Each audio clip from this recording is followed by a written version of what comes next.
சொல்லாட் கர்த்தர் நாமத்துக்கு மகிமை உண்டாவதாக. இன்றைய வேத வசனம் பிலிப்பியர் 3ஆம் அதிகாரம் 13ஆம் வசனம் நமக்கு வேக சொல்லப்படுகிறது. சகோதரரை, அதை பிடித்து கொண்டேன் என்று நான் எண்ணுகிறது இல்லை, ஒன்று செய்கிறேன், பின்னானவைகளை மறந்து முன்னாளவை நாடுகிறேன். அதான் அப்போஸ்தலர் பவுல் சொல்றாரு, நான் கர்த்தர் எனக்கு எதற்காக என்னை பிடிச்சாரு, கர்த்தர் எனக்காக எதற்காக தெரிந்து கொண்டாரு, கர்த்தர் எனக்கு என்ன ஊழியத்தை கொடுத்தா அந்த ஊழியத்தை நான் அவருக்காக தொடர்ந்து ஓடுவேன்.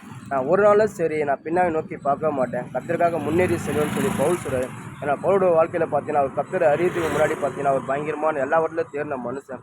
அவர் தான் பார்த்தீங்கன்னா நான் தான் ஒரு சிறந்தமான மனுஷன், அவர் எல்லாம் ஞானத்தில் சிறந்தமான மனுஷன், கிணத்துல செல்வத்தில் எல்லாவற்றிலையும் ஒரு தேர்ந்தமான மனுஷன். அது மட்டும் இல்லை பார்த்தீங்கன்னாக்கா அவர் எல்லாவற்றிலும் ஒரு வைராகிய பாராட்டின மனுஷன். நான் தான் எல்லாவற்றிலும் மேன்மையான மனுஷன். அப்படியாப்பட்ட மனுஷனை கர்த்தர் எப்போ பவுலை தொட்டாரோ அதுக்கப்புறம் பவுல் சொல்கிறாரு, நான் கர்த்தரை அறிகிற அறிவில் இது எல்லாமே ஒரு குப்பைன்னு எண்ணிக்கிறேன். அவர் தான் ஒரு மேன்மையான தேவன். அவர் என்னை எதற்காக தாயில் கருவில் என்னை உருவாக்கினாரும், இந்த வார்த்தையை பிரசங்கிக்கும்படி, இந்த வார்த்தையை புறஜாதிகளை சுவிசேஷிக்கும்படி கர்த்தரை தெரிந்து கொண்டார்.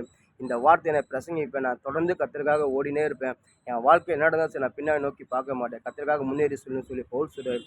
அது கர்த்தருக்காக ஒரு முன்னேறி சென்றார். பார்த்தீங்கன்னா பவுல் பார்த்தீங்கன்னா ஒரு பயங்கரமான சரித்திர நாயகனாக மாற்றப்பட்டு ஒரு பயங்கரமாக வல்லமையாக எடுத்து கர்த்தரை பயன்படுத்தினார்.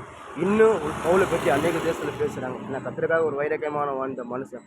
அப்படி இருக்கும்போது நீ நம்மள வாழ்க்கையில சரி ஏசப்பா இந்த நம்ம கர்த்தரை ஊழியத்தை அழைச்சி கர்த்தரை சுத்தம் செய்யும்போது நம்மளை தெரிந்து கொண்டு நம்மளை அழைச்சி அவர் ஊழியத்தை நம்மளுக்கு கொடுத்துருந்தாருன்னா அந்த ஊழியத்தை நம்ம தொடர்ந்து செய்யணும், தொடர்ந்து முன்னேறியே போயிட்டே இருக்கணும். நம்ம ஒரு நாளும் சரி நம்ம பின்னாடி நோக்கி பார்க்கக்கூடாது. அதாவது நம்ம கர்த்தருடைய வார்த்தை மட்டும் சொல்லும்போது, கர்த்தருடைய நன்மை மட்டும் சொல்லும்போது அது மித்த நம்மளுக்கு சில பாடுகள் சில உபத்திரங்கள் வரும்போது, ஐயோ கர்த்தரை ஊழியம் செஞ்சால் இவ்வளோ பாடுவது இவ்வளோ உபத்திரம் வருது, நம்ம ஒரு நாள் நம்ம அது சோர்ந்து போகாமல் நம்ம என்னதான் இருந்தாலும் சரி கர்த்தர் என்ன கூட இருப்பா, நான் ஒரு நாள் பின்னோக்கி போக மாட்டேன், நான் முன்னேறி செல்வேன். கர்த்தர் என்னை இதுக்காக தான் தெரிஞ்சார். கர்த்தர் இந்த கர்த்தரோட ஊழியத்தை கொடுத்து என்னை அவரோட சேவை செய்யும்போது என்னை அழைச்சிருக்காரு. நான் தொடர்ந்து அவருக்காக செய்வேன். கர்த்தர் என்னை ஒருபோதும் கைவிட மாட்டேன் சொல்லிங்க. தொடர்ந்து கர்த்தருக்காக நீங்கள் ஓடுனீங்கன்னா நிச்சயமாக கர்த்தர் உங்களை ஒருபோதும் கைவிட மாட்டார்.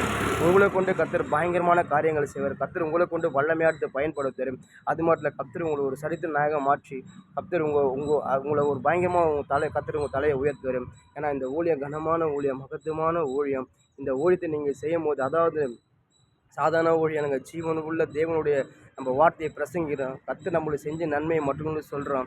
நம்ம எல்லோரும் நம்ம கர்த்தர் எதற்காக இந்த பூமியில் வந்தாரோ அவர் நன்மை செய்யும்படி தான் வந்தார். அப்படி இருக்கும்போது கர்த்தர் நம்மளை ஊழியத்தை அழைச்சி நம்மளை கொண்டு மற்ற நன்மை செய்யும்படி கர்த்தர் நம்ம உருவாக்கணும். அந்த தொடர்ந்து ஊழியத்துக்காக ஓடுங்க. ஒரு நாள் பின்னோக்கி நீங்கள் பார்க்காதீங்க. என்ன தடை வந்தாலும், என்ன உபத்திரம் வந்தாலும், என்ன பிரச்சனை வந்தாலும் சோர்ந்து போகாமல் ஸ்டாப் ஆகாமல் தொடர்ந்து ஓடுங்க. என்னதான் இருந்தாலும் கர்த்தரை பார்த்து கர்த்தருக்காக ஓடுங்க.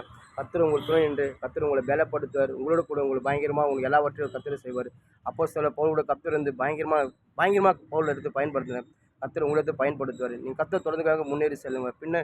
ஒரு நாள் பின்னோக்கி பார்க்காதீங்க, தொடர்ந்து முன்னோக்கி ஓடுங்க. ஆமீன்.